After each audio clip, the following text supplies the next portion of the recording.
La riposte qui s'organise à l'échelle internationale contre l'épidémie de la fièvre hémorragique à virus Ebola, qui sévit dans l'Équateur, figure parmi les sujets les plus commentés par la presse quinoise de ce lundi 21 mai.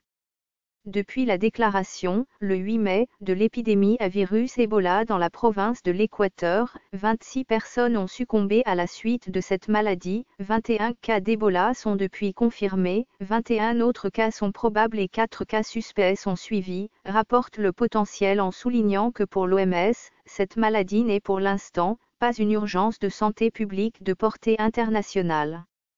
Cependant, relève le quotidien qui cite des sources de l'OMS, la situation sur le plan national et régional reste préoccupante, au regard de la propagation rapide de cette maladie. De nouveaux cas de la maladie à virus Ebola ont été signalés à Wangata, une commune urbaine de la ville de Mbandaka, 1,2 million d'habitants.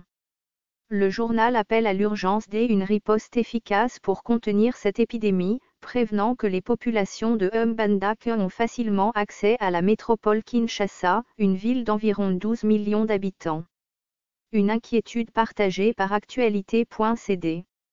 Le média en ligne note que la sensibilisation de la population de Mbandaka pour se protéger contre la maladie n'a pas encore commencé. Au port de Mbandaka par exemple, les passagers et autres commerçants rencontrés disent avoir entendu parler d'Ebola, mais croient que c'est une situation passagère, rapporte le site d'actualité, ajoutant que beaucoup de gens dans la ville continuent non seulement à déféquer dans le fleuve, mais aussi à faire leur vaisselle et leur lessive dans les mêmes eaux. Le site d'info craint que la légèreté avec laquelle les habitants de Mbandaka prennent les informations liées à Ebola dans leur ville soit à l'origine de la propagation de la maladie dans les provinces voisines de l'Équateur. C'est ce que craint aussi la Sanco, qui s'est alarmée dans un communiqué publié vendredi dernier du manque d'informations sur la maladie à la portée de la population et dit craindre un risque élevé de propagation de cette maladie dans la ville de Mbandaka et dans d'autres villes, rapporte l'Avenir. Face à cette préoccupation, les prélats catholiques demandent au gouvernement et à la communauté internationale de prendre très au sérieux la résurgence de cette épidémie dans cette partie de la République, relevant que depuis l'apparition de la maladie dans l'Équateur, le taux de létalité est passé de 20% à 90%, lit-on dans les colonnes du quotidien. Dépêche.cd apaise les inquiétudes en annonçant que la lutte contre Ebola dans l'Équateur démarre réellement ce lundi avec le lancement de la campagne de vaccination. À en croire le média Ligne, cette campagne va cibler plus de 600 personnes qui ont été en contact avec celles atteintes du virus Ebola dans la province de l'Équateur. Il s'agit précisément du personnel de santé, les contacts des malades et les contacts des contacts, a précisé le porte-parole par intérim du gouvernement, Flory Kabange-Nimbi sur les antennes de la radio-télévision nationale congolaise, rapporte le site d'info congolaise. Inhumation de Rossi Mukendi.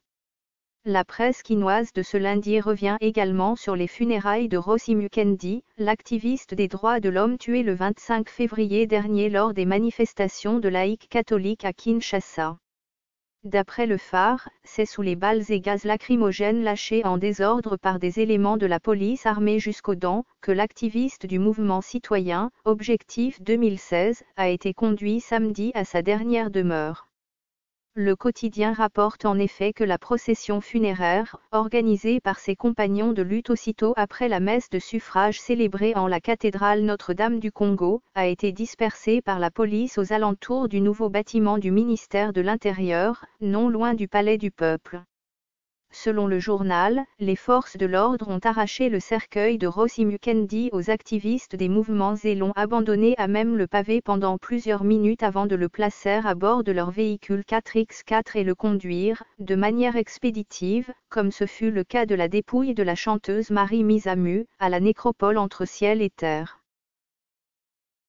Ce fichier audio a été créé par Panopreté Basic, vous pouvez le télécharger sur www.panopreter.com.